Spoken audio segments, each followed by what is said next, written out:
What's up, guys? Welcome to VGAmore's RPG Rewind, Part 1. Alright, guys, so the first game I'm going to talk about today is Final Fantasy IX. Now, Final Fantasy IX is actually my personal favorite Final Fantasy. I know, blasphemy, how could it not be Final Fantasy 7 or 8 or 6, aka 4? Anyway, you guys know what I'm trying to say. Yes, 9 is my favorite. Now, it was originally released way back in 2000, and it was the last one to appear on the original PlayStation.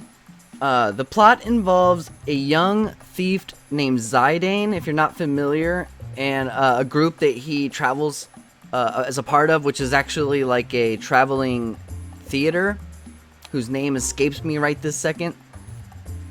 And so, what this game does is they come to town, and they put on a theater, and they plan on kidnapping Queen Braun's daughter. Now, they accomplish this, kidnapping her daughter, and soon after, they realize that, you know, getting rid of Queen Braun is only the very beginning of their problems. She's only a pawn in this story, and there's a larger evil to be dealt with.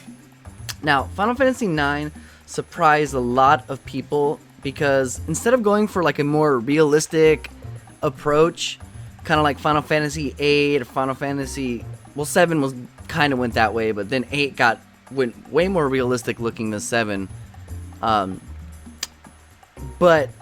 this game surprised people because Square decided not to return to that. They instead went to a more traditional style of Final Fantasy in many respects.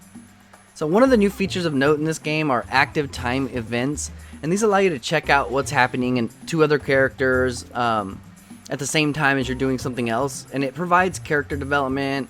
It'll give you special items and prompts for key story altering decisions. So you'll see stuff that'll like give you information that you didn't know before, or just kind of give you little clues into how the other characters act, or motivations for them, and give them a little character development. They're pretty cool. They're optional. A little thing pops up. I think it's select, that you press that and it takes you to the actual ATE itself. And like I said, they're pretty cool. They definitely add to the game. They give you just little tidbits that are funny. Excuse me. One of the other things I like about this game a lot is the devs decided to bring back character classes, or the concept of classes at least. And this kind of designates each character to a certain role in battle, which I kind of do like, and I really like for this game. An example of that is there's a character named Steiner. He's this big, bumbling knight. He's kind of funny. He's kind of like a little bit of the comic relief of your group. He's always holier than thou, you know, like, it's pretty funny. So anyway, you got Steiner. He's a knight, and he's the only character who can use like the traditional sword skills that are available. Another example is Vivi, who's a black mage. He's the only character that can use black magic. So that's what I mean when I say character classes. So your character is kind of a little bit locked into what he's going to be able to do throughout the whole game. But they do allow you to customize your characters pretty well with a different aspect of the game. So you can't change your character class, but another unique aspect is going to be, for this game, is going to be how the abilities are tied to equipment. Now this is how you're going to vary your characters. And so what you do is, say you want to learn a certain magic or a certain thing. Like there is a move that allows you to use a potion automatically when your character gets down to a certain amount of health. And say you wanted all your characters to learn that, and it was on a piece of armor. We'll call it a shoe. So you want Zidane to learn that. You equip him with the shoe, and he starts accumulating AP towards that ability points.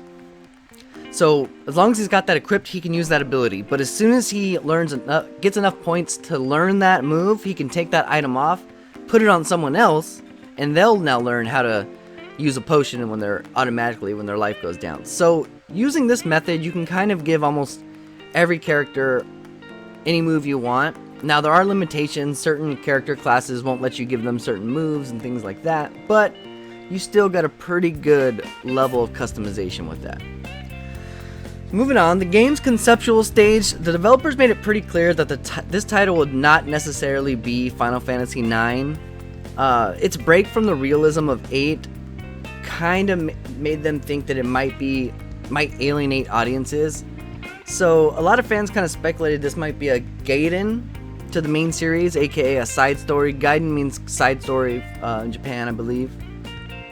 And so by late 1999, however, Square had confirmed that the game would indeed be published as Final Fantasy IX, and by early 2000, the game was nearly finished.